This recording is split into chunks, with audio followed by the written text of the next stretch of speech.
We didn't want this to be one of those COP pavilions that get built and it's like there's a wow factor and it screams sustainability, but then actually it gets dismantled and it gets either put in storage or goes to the landfill. What is the second life of this project? So we started looking at materials that were sourced and innovated in the UAE, and that's how we came across.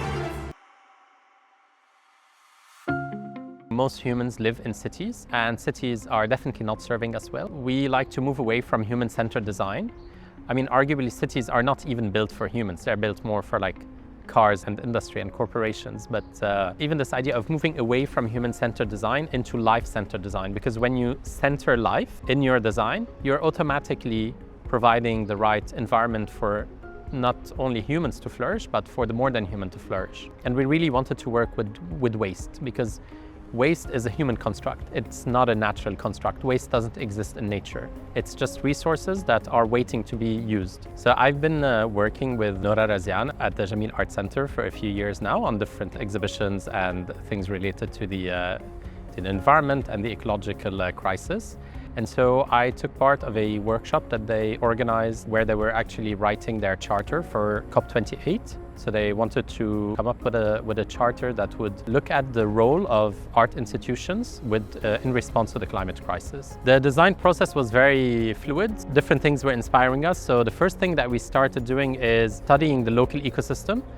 And what we determined is that the first thing we needed to bring life back to this sort of like dead artificial area was to restore soil. We opened up the ground, we allowed for soil to breathe, we brought in composting, and we collected the waste from the museum itself, the gypsum, the wood, food waste from the restaurant, the coffee waste from the cafe. The best way for us to span this amphitheater, which is circular, was to have a dome.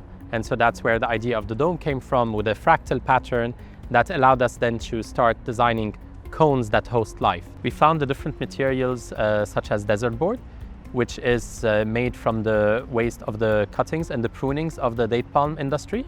Desert board is a natural fit for Tarabot Pavilion because it actually exemplifies sustainable and innovative design.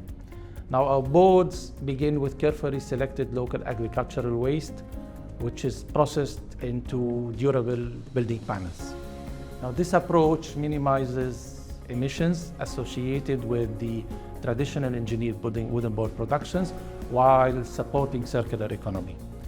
Desert board's unique composition also lends strength and aesthetic versatility, making it an adaptable choice for eco-focused projects like Tarabot.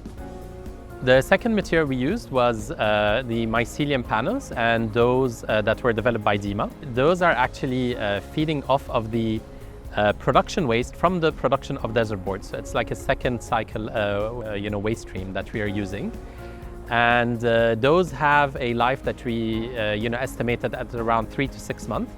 And the idea with this material is that it would actually start attracting insects that will go inside it.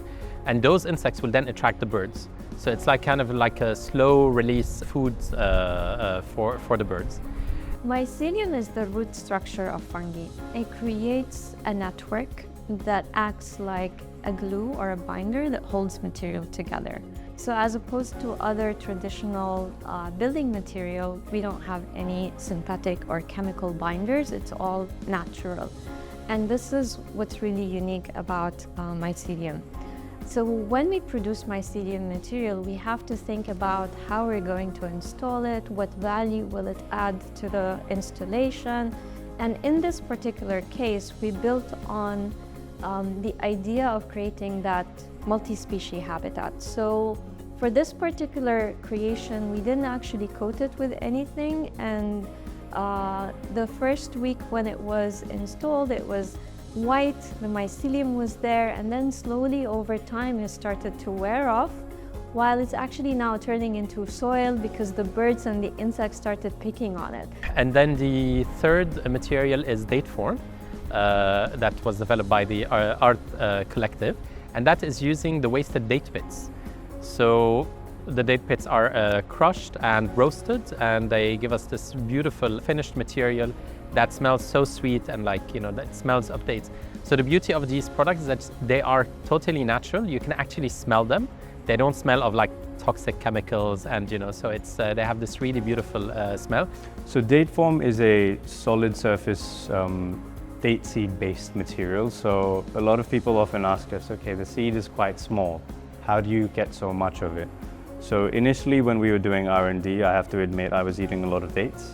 But now we actually collect our date seeds from farms and factories that process dates. It goes through a process of roasting, which gives it this dark color and also a smell. Initially, when we met with the team, there was a wonderful idea to create cones out of this material. We essentially cut it up like a triangle and created a cone.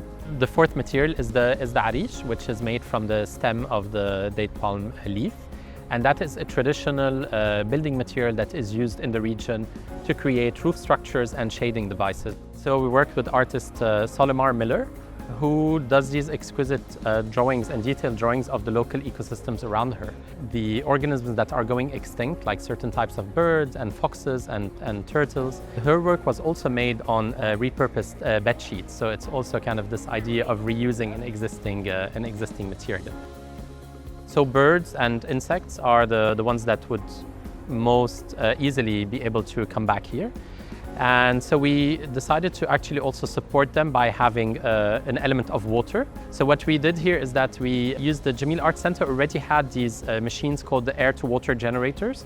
And they are pulling humidity out of the air, condensing it, and turning it into potable water for humans. When no humans are drinking, that excess water is filling in the bird bath. We also use the water to actually pump it and sprinkle it onto these pottery cones that we developed locally with local potters. It's a passive cooling system that is used regionally and in India. From the work Adiba's done here, we've organized so many events under the pavilion. People have really used it as a public space. There's kind of material all around that explains all the different aspects of it and why we've chosen to do that. So we felt like it was continuing to give to the community, both as a kind of a space of enjoyment, but also as a space of learning. The pavilion was designed to have many lives. The first life is hosting life on land. And so that's what we're doing with hosting microorganisms in the soil, hosting birds and insects and plant life. Once the first life of the pavilion is done, all of these materials, because most of them are totally natural, will be composted to return back to the earth and feed the soil. The plants themselves are all native plants that we have selected, and they will be distributed to the community for them to be able to start their own little wildlife native gardens. The edible plants are now being used by the restaurant of the museum. They're picking eggplants and tomatoes and basil and oregano. And then the higher plants are the ones that are all the native plants which are used by the wildlife. The aluminum panels will be recycled. And finally, the structure itself is made up of steel, because steel has a very good property that allows for coral reefs to grow. So working with a coral reef restoration organization in the UAE, we designed also the pavilion, the sizing and the type of steel that was used, and the fact that the steel is kept untreated and is rusting naturally, so that it could eventually, once its first life on land is done, it could eventually be lowered into the sea and start its second life, which is hosting life underwater. And then the third life of this pavilion is that the pavilion itself does not travel around the world, but the idea and the principles of regeneration travel around the world and so the pavilion can be recreated using different materials, using local waste materials in wherever context it is built.